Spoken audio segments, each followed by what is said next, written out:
I was in a meeting, small room, there was a few people around the table. There's nothing terribly high stakes. And I had something to say, a clear point, and I could feel it sitting there, and I didn't say it. It wasn't because I didn't know what to say. It was more that I started running a check in my head. Is this right? Will it land? Am I missing something? By the time I finished checking, the moment had already passed. The conversation had moved on. Someone else filled the space. And I sat there, nodding, like I agreed with everything. Afterwards, I replayed the moment in the car. Not once, not twice, but over and over. The George Costanza moment, like same sentence, same tone, same question. Like, damn it, why didn't I just say it? And that night I had the same flat feeling. There was the same hum and the same thought just showed up. What's wrong with me? And that's the thread that just runs through all of this. And it's really about these moments, like where you step back from yourself when it matters. Let's talk about what's actually happening here. Get some clear definitions and let's define this properly, because vague language just keeps this foggy. Feelings, information, data, the physical and emotional signal in your body. Flat, heavy, tight, low energy. There's no meaning attached yet. Thought, interpretation. This is the sentence that your mind generates about that feeling. Something's wrong with me. I shouldn't feel like this. This means I'm off. This is not truth. This is rapid interpretation. Attention, like that's where your focus goes. Once the thought lands, then attention narrows towards it. Behavior is about what you do next. Maybe analyze, withdraw, stay quiet, or try to fix. That's the full loop. Feeling, thought, attention, behavior. And if you don't separate these, they all collapse into one thing that just feels like reality. Why your brain does this? Your brain is a prediction machine. It's constantly asking, like, what does this mean? What should I do next? When you feel flat, it doesn't just register sensation. It tries to interpret it. So here's the key part, backed by cognitive science. The brain prefers coherent explanations over accurate ones, meaning it would rather give you a fast, believable story than wait for a perfect information. It'll land on something familiar. Something is wrong with me. It's efficient, but it's not necessarily correct, because there's a private rule running underneath it. And here's the rule that was running me. If I were okay, then I would feel good. Like, it sounds obvious, but it isn't. I argue human emotional systems just don't work like that. They fluctuate. Even in stable, healthy conditions, then mood varies. Psychologically, this is called affective variability. It means your baseline state naturally shifts across time. It's not always the same. But if you interpret every dip as a signal of failure, then you're turning normal variation into a problem. Let's talk about what it's protecting, like the positive function.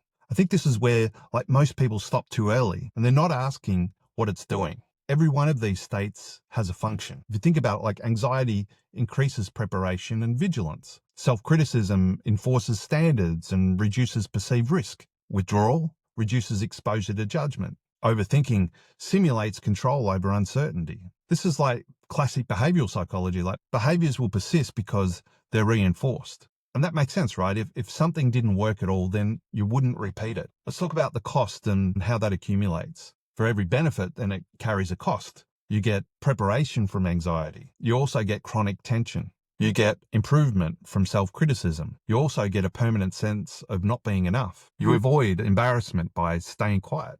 And you also miss the moments that would move your life forward. This isn't abstract anymore, is it? It's real life. Like that meeting moment that I described earlier. That's the cost. There's a stabilizing force here. Your mind prefers the familiar over the unknown. And even if the familiar is uncomfortable, this is well documented as cognitive consistency. You maintain states that align with your internal model of yourself. So if your identity includes then, for example, I'm someone who needs to be careful, then anxiety supports that identity. If you suddenly removed it, there's a gap.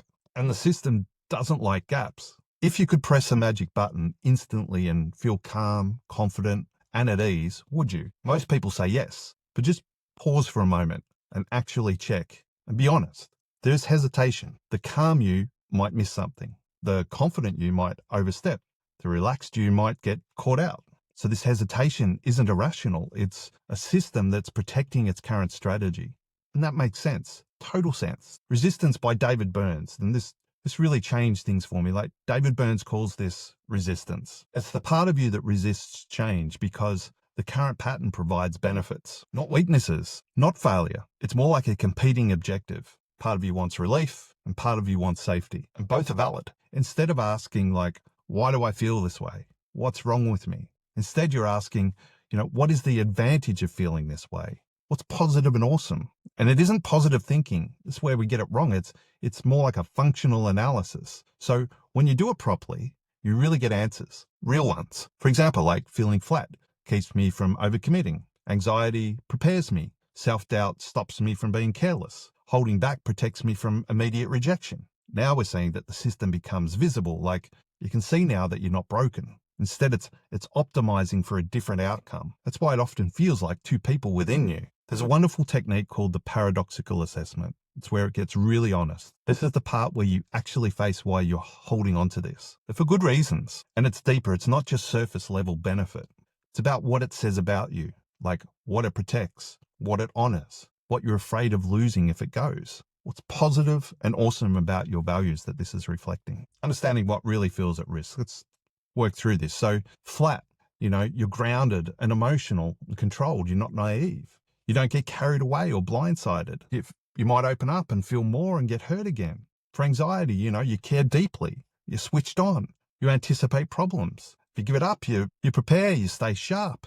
You don't get caught out. You might relax and miss something important. Self-criticism. You've got high standards. You push yourself beyond being self-critical shows that you've got high standards. Excellence. Perhaps you push yourself beyond average. You improve. You don't settle. You just keep growing. If you give it up, you might accept yourself and then stop striving as hard. Overthinking. You're intelligent, reflective. You think things through properly. You reduce mistakes. You simulate outcomes. If you give that up, you might act faster, make visible, irreversible mistakes. Holding back shows that you're measured, you're thoughtful, not attention-seeking or reckless, and you can avoid embarrassment and social risk.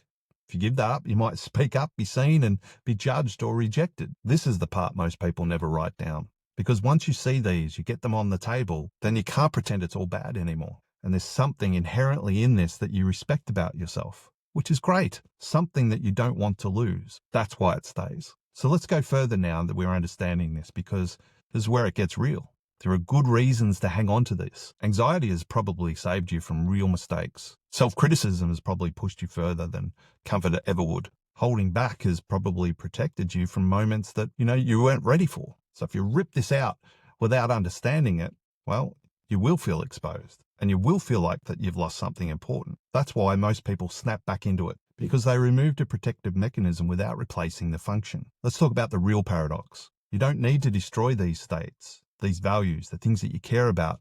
You need to see them clearly enough that you don't rely on them in the same way, because right now they're running automatically. You can still prepare without anxiety. You can still improve without self-attack. You can still think without looping. But only that happens once that you fully respected why they were there in the first place. This isn't about just letting go. It's more understanding deeply so that you no longer feel that you have to hold on to it so tightly. This is why nothing changes until it's explicit. If the benefits are hidden, then the system is just going to defend them. That's why you feel triggered.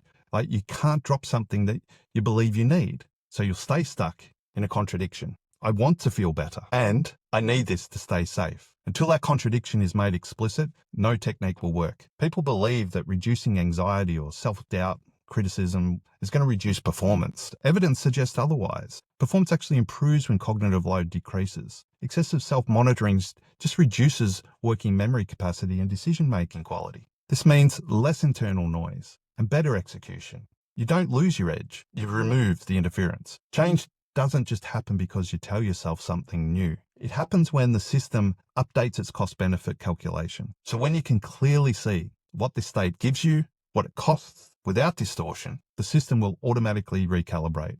You don't need to force it. You stop defending it. And this is the critical distinction. You can have a closed state, monitoring constantly, trying to fix, interpreting everything. An open state is noticing without immediate correction, allowing variation, acting without self-judgment. So let's return to the meeting. The same situation, you have something to say, the check starts, but this time you see it, feeling, thought, function, and you can still feel the hesitation, but it doesn't run the whole system. You speak, not perfectly, but enough, and that's the shift. Coming back to the quiet moment. So you're sitting there again, nothing wrong, and that hum shows up, flat, heavy, the thought starts. What's wrong with me? But this time you recognize it, and you don't have to collapse everything together. You see the parts, and you don't react immediately. You give it space, and without intervention, and it changes noticeably. Here's the actual way out. You don't have to fix the feeling. It's not eliminating discomfort. It's understanding the system that was keeping it in place. Once you can see that clearly, then you stop fighting yourself. When that stops, things start moving again.